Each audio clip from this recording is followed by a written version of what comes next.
Step out into the open air and claim your freedom waiting there. Good morning, everybody, and welcome back to Coffee in the Corral. I'm Abigail Hobbs, and I'm in my corral today, so that's good. I have my version of coffee today, which is a delicious dandy blend. I don't know, Natural Grocers makes it, has dandelions in it. It's supposed to be super good for you. It's really tasty, but it's very hot this morning, so I have the lid off. I'm letting it cool a little bit. And if you're watching the video, you can see I've got a little bit of a different setup today. I brought one of my benches in. These are benches that I got from Jennifer, and Nate put new wood slats on them, so they're beautiful and they're comfortable. And I was like, I need a different setup today. I need like just a really relaxed atmosphere, and I'm sitting today beside my barn, so I'm being blocked from the sunshine. So it's this shady spot, the wind's blowing, it's just really peaceful out here, and I'm very grateful to be here today. Even though I didn't really want to podcast today, because we're right in the middle of moving my girls. So they've been sharing a bedroom, and since my son is now at college, they get to have their own bedroom, and they're very excited. They've never had their own bedroom, so this is an exciting move, but we're like over our heads at the moment in painting and trying to rearrange and switch everything. So I was like, seems so inconvenient to come make a podcast when there's so much to be done, but I love you guys, and I want to keep continuing to show up. So here I am, and yeah, I have a little story for you today. It's probably not going to be the longest podcast in the world, which is fine. But I wanted to touch base, because I promised you guys I would share with you kind of how I am doing with all of the big changes that my family's been going through in the past couple weeks. Since last week, it was still kind of too fresh. And everything had been so hard the week before that I just wasn't ready to talk about it yet. So I've had another week to kind of process things. My girls have been going to public school now for 2 weeks. My son's off to college, and things are finally starting to feel, I don't think normal is the right word, but to kind of settle in and feel like, okay, I did do the right thing. Like this was the right move. So I got to have a conversation with my phone. What in the world? This is not a good start. With my son on the phone last night. He called me, which was awesome. I've been trying to not bug him, like I know he's busy. He's trying to adjust to college and the craziness and all of the getting used to the whole new routine for him. So I just sent him a couple texts last night trying to check on him, see how he's doing. He ended up calling me. We talked for 40 minutes, and it was wonderful. It was wonderful to hear his voice, to touch base, to see how he's doing, get to talk to him a little bit about what's going on with us. And it was really cool because before I talked to him, I was taking a walk earlier with Jennifer, and she was asking me, like, how are you doing, with all the changes and stuff. And I said, I really miss my son, but it also, it feels like peaceful, like it was the right choice. I miss him because, of course, I love him and I love being with him, but I also really feel like it feels right, like it was the right time. Like it was time for him to go do his thing, and so it's a missing him because I love him and he's my son, but not like, oh, I'm devastated, my whole world is now over. So when I talked to him on the phone, I asked him, I said, how are things feeling for you? Like, do you really miss home? Is it hard being away from home? How are you adjusting? And he was quiet for a few seconds, and they said, it's actually not been hard, because it feels pretty natural, actually. And I said, oh my God, I'm so happy. That makes me so happy for you. and I shared with him that what I had been telling Jennifer, like, I miss him, but it feels right. Like it was the right timing. And he said, yeah, I feel the same way. And I asked him, I was like, do you think, going to public school help with this transition of you being off to college? And he said, yeah, I do think so. And so it was neat because like we were both on the same page of feeling like it was just the right time. It was time for him to go spread his wings and try out this thing. He's been talking about going to college. And so as much as like I love him and I miss him, it's starting to really feel good. Like, yes, he's building his own life. He's figuring things out. So that was really, to me, that was just like confirmation. We made the right choice. And for me to hear him like feeling so content and peaceful did my heart so much good. So, and then, my girl's been going to public school for 2 weeks now, and I'm really, I feel like the second week I was able to start kind of sinking into this new routine and start allowing myself to, instead of just walk around the house and cry all day and feel sad and miss my kids, I was like, okay, like, what's my new routine? How can I best use this time? What do I need to be focusing on? So I was able to start focusing on sending some emails for my organization, Freedom for the Taking, and do a lot of brainstorming and trying to kind of like recalibrate, figure out what's my next steps forward. And so I spent time doing that, and that felt really good. And Nate was working nearby, so he was actually able to drop the girls off for school last week, which was really helpful because I was starting to feel like I was just a taxi. I just take them to school and come back, and then I have time to get a few things done and take care of the animals, and I have to go back and get them again. And so it was nice letting him take them to school, and it gave me a little bit more time to work on things here and work on my organization. So yeah, and my girls are loving it. Like they've definitely already had some challenges. They've already like been incredibly amazing in using their voice and speaking out, and they'll come home like, this was so weird, like these kids were like saying this to these other teenagers, and like my daughters are already standing up and using their voice, speaking their truth, standing up against bullies, talking to the principal when things don't feel right. I'm just so freaking proud of them because it's an entirely new environment for them, and they are just shining. I mean, they are incredible human beings. And I guess for me, it's like, okay, I don't want to like sound like I'm trying to take all the glory, but as a mom and all the hard work that I've tried to put into my kids and the values that I wanted to instill in them, like to see them step out of my safe zone here and into this world that feels so scary to me, and yet they're still the same humans. Like they don't need me there protecting them and speaking up for them and making sure that everything's okay. Like they're doing the things that we have talked about. And even as shitty as all of this stuff has been in the last 4 years, with the trauma that my family's gone through and the pain and the loss that they have had, to see my daughters and my son, the things they've learned from that and how to have boundaries and how to use their voices is so incredibly amazing to me. They are just these powerful humans. Like our experiences have empowered them. They have knowledge now. They know what it feels like to have their voices silenced and to not have boundaries.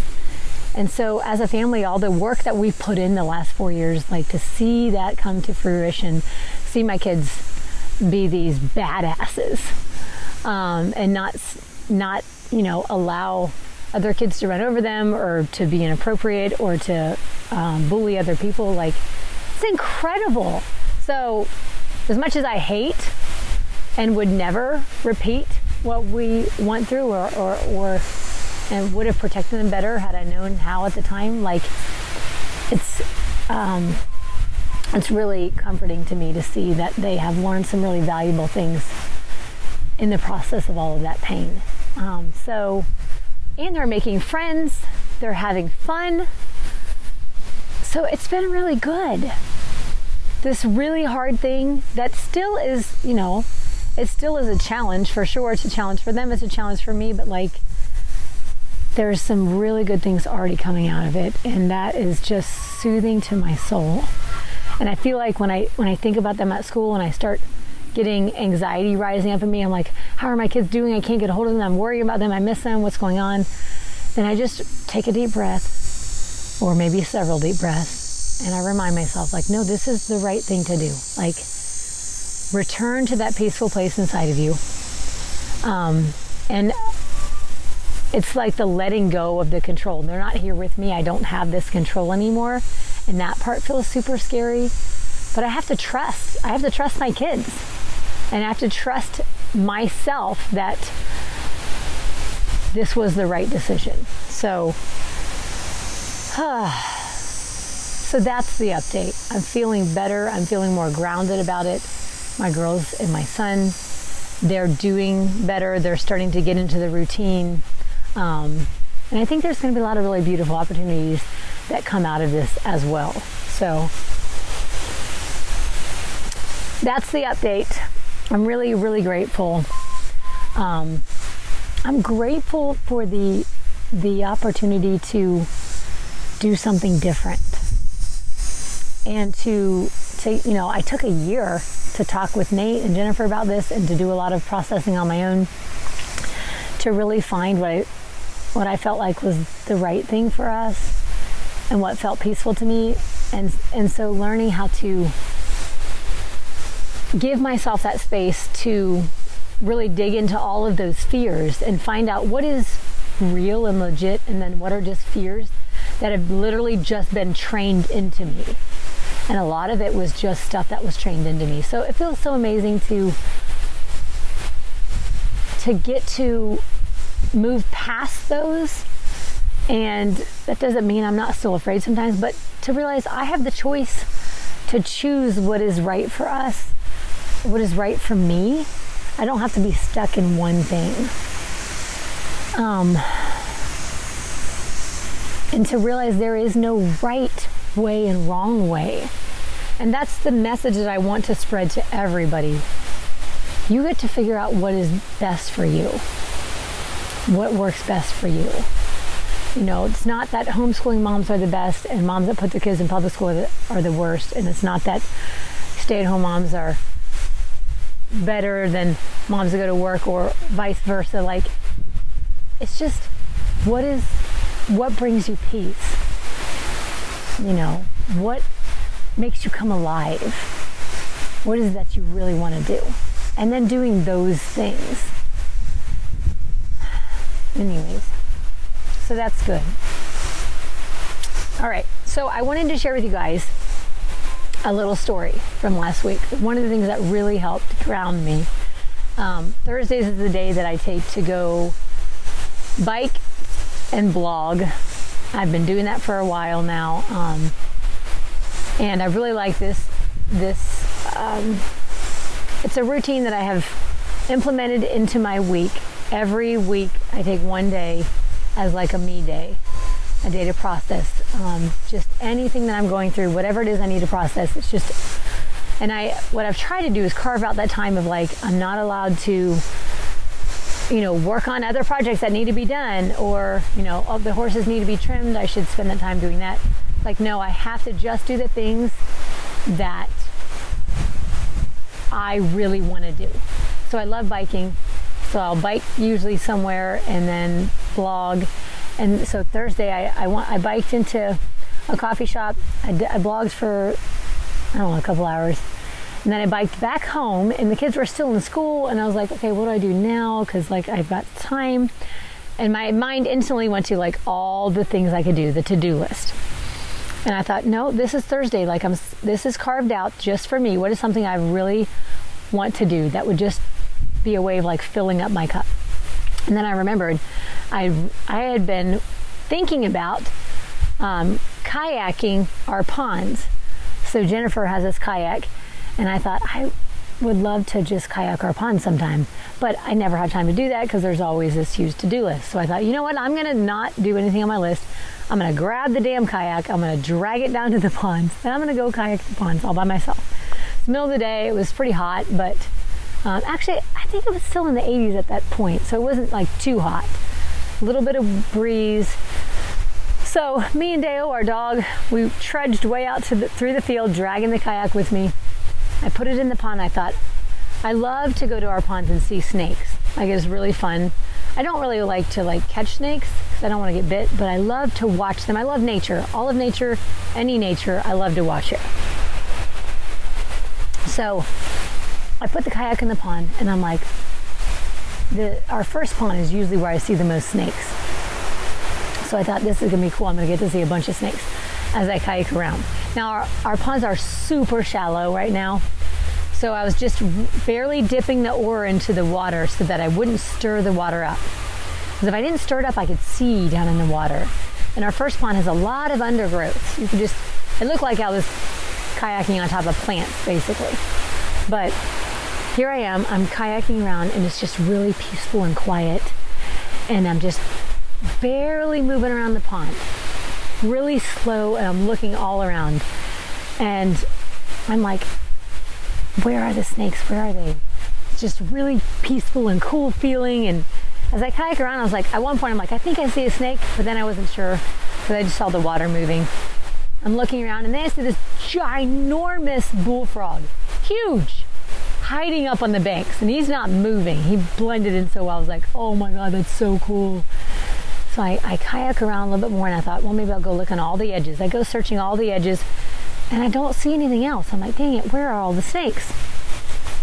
So I get out of the kayak, and I thought, okay, I'm going to go up to our second pond. So it's a good walk. So I drag the kayak all the way up to the second pond. I put it in, and I start kayaking around. I'm like, okay, I'm going to see a lot of fish and a lot of snakes. This pond has more fish in it. So I'm kayaking around, and I see a couple bass swimming up ahead of me. I'm like, oh my God, this is so cool.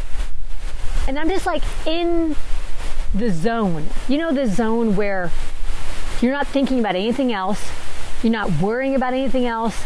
You forget everything on your list. You forget everything except for what is happening in that moment. I was just in my zone with nature. And I'm just my eyes are big, and I'm looking in the water all around me. This is so cool. And as I canoe around or kayak around, I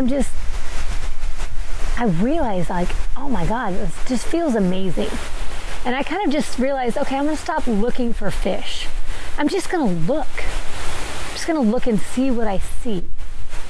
And so I just quietly move all around the pond.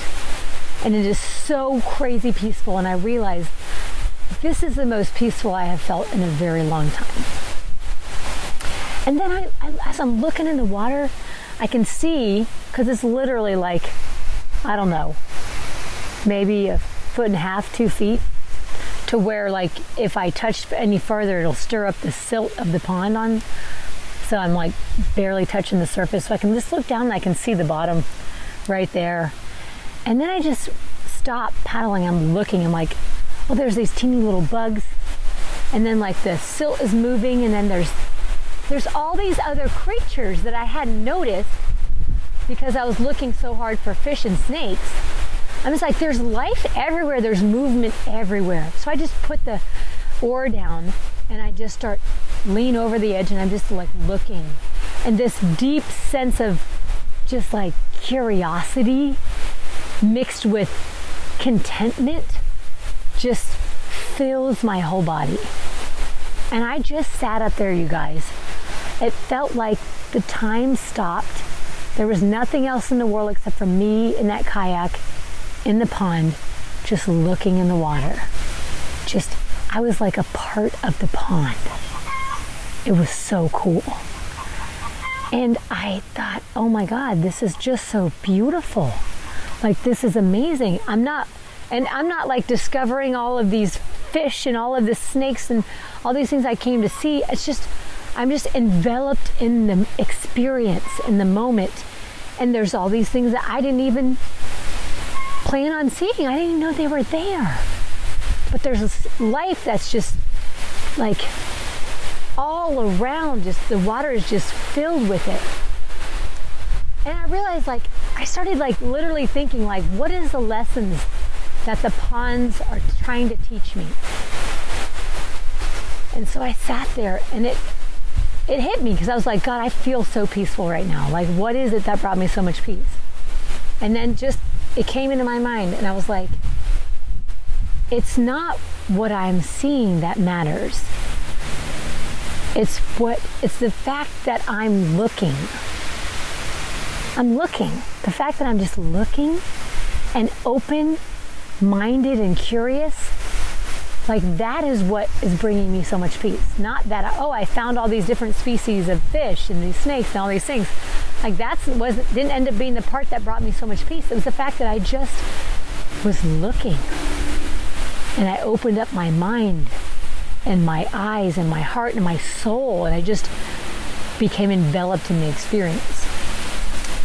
And then I thought, okay, what else? What else is this trying to teach me? And so I realized, like, and I came home and I wrote these things down, because I was like, I don't want to forget these. And I wrote down, if you have a specific thing you are looking for, you will miss seeing all the other things. Because when I was in the first pond, I was trying so hard to look for snakes that my experience was almost a little discouraging. So I was like, where are the snakes? Like, I'm right out here in the middle of it. I should be seeing lots of things. But I'm sure there were lots of things, but I didn't see them because I had like my mind fixed on seeing these specific things. And so after I was up at the second pond, and I just realized, I'm going to stop looking for fish and snakes, and I'm just going to see what I can see. It was then that the change happened to me, that I suddenly felt this deep sense of gratitude and contentment fill my soul. And I just became like one with the pond. And I thought, oh my God, the lesson for me is that I need to go through life looking with an open heart, because there are thriving opportunities everywhere. But if I'm looking for a specific opportunity or a specific door to open, I'm going to get fixed on that one thing, and I'm going to miss all the other things that are available, that are waiting, that are right there. Because I'm so much like, this is what I'm looking for, that I miss the other things that life is like, but look, what about this and this and this? And so at the end of my experience, I had floated to the edge of the pond. I was just sitting there in my kayak, and this teeny little butterfly, you guys, it was like 2 centimeters big. It was so small. But it was this really beautiful light lavender. It kept landing on my leg. I was like, what is it doing? It's just like, and it was windy like it is today. It's a little windy out here. So it was windy, and so this little teeny butterfly was landing on my leg, and I was like, what is it doing? So I just decided to sit there and watch the butterfly. So I watched it and I watched it, and I was trying to figure out, like, I think it's just standing there, and then it would get blown off by the wind, and sometimes it would just get blown over, like its wings would be flat against my legs, but it would still be hanging on with its legs. Like, I'm still here. And then it would get blown, and it would fly, and then come back and land. I was like, this silly little butterfly is determined to be on my legs, and I don't even know why. And so I just decided I'm going to study this butterfly. So I changed positions so that it would land closer to where I could watch it, and land it up on my knee. And then I just like bent over on my kayak and just watched it for a long time. And as I watched it, I realized its tongue. I thought it was one of its legs, but until I studied it for a long time, its tongue was coming out of its mouth and licking on my leg. And it would lick for a long time. That's why I thought it was one of the legs. But then as I watched, all of a sudden it would whoop, pull it back up into its mouth. I was like, oh my God, I think it's like licking the salt from like the sweat on my legs.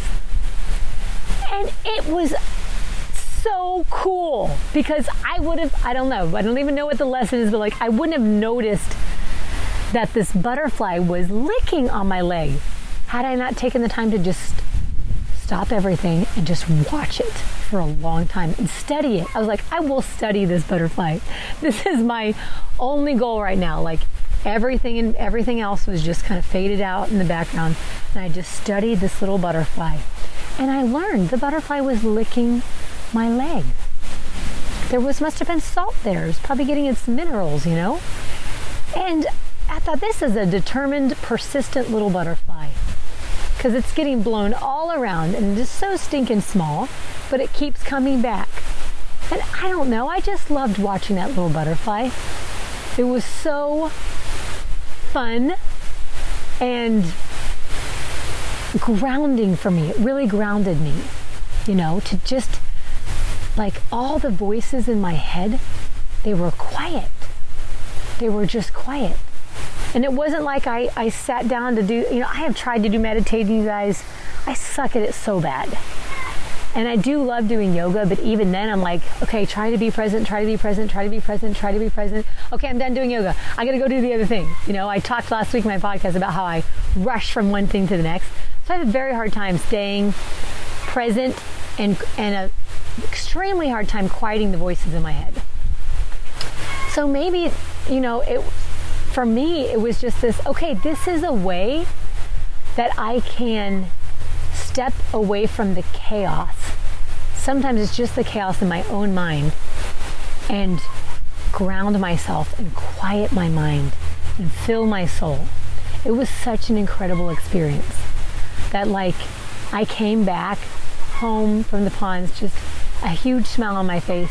I felt so peaceful and quiet. And I was telling Jennifer about it too. And like, I didn't even get to tell her about the whole experience. I just told her, like, I got to kayak the ponds and it was amazing. I've been really wanting to do that. I had a really fun time. But she's like, oh my God, like, she could tell even that it was this amazing experience for me. This simple but really profound experience. And so maybe I thought, I'm always looking for ways to grow, to heal, to process. Like, everybody does it differently. But I was hoping that this story today would encourage you guys to search for the ways that help you to process and heal and fill your soul. Try to discover what those might be. And that was unexpected. I didn't expect to get a lesson from the ponds. I didn't expect to feel so peaceful after I studied a butterfly. Like, that wasn't my goal, was to go find some snakes and fish. And I ended up completely on a different planet, and I got this beautiful outcome.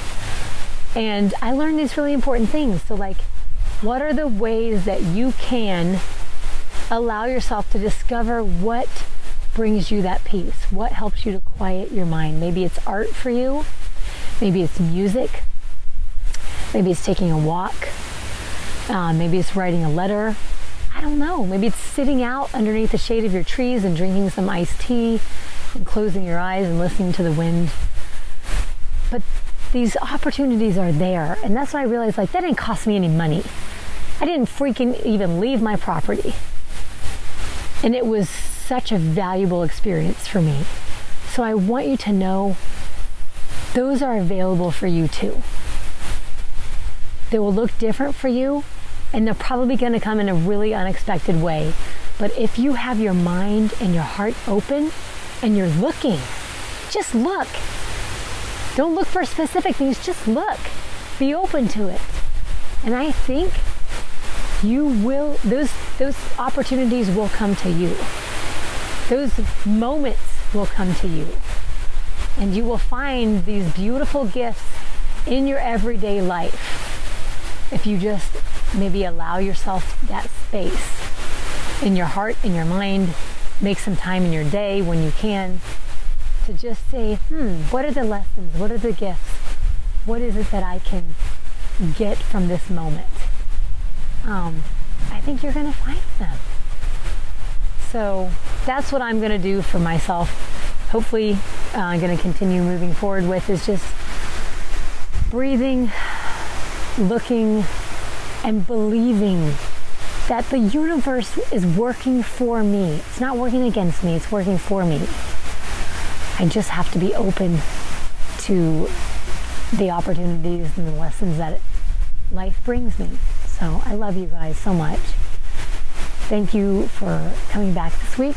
And Sky just came over. She's drinking some water. I don't think you can see her in the camera right now.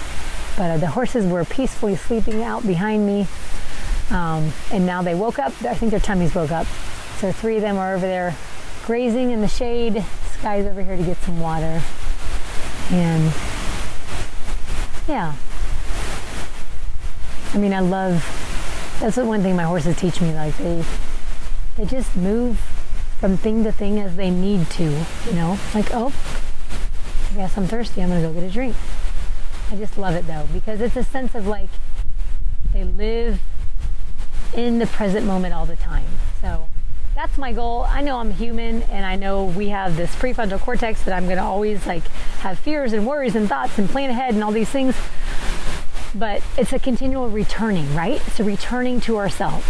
So I encourage everybody this week to take some time, return to yourself, be open, explore, discover, be curious, be you, because you're fucking awesome. And you deserve to be so happy and to live a fulfilling life that's not stressful. So remind yourself of that and continue making those choices, everybody. Continue to make the choices, even when they're really hard ones, that will help you to create the life that you really, really want. So I'm rooting for you. I love you. I believe in you. And I will see you next week. Until then, peace out. If I wrote it in a song, would you believe it more? If I busted out the lock, would you open the door? If I dare to speak my truth, would you still value me? If I reached my hand to you, would you reach yours back to me? Darling, there's no reason why you should have to hide. Step out into the open air and claim your freedom waiting there.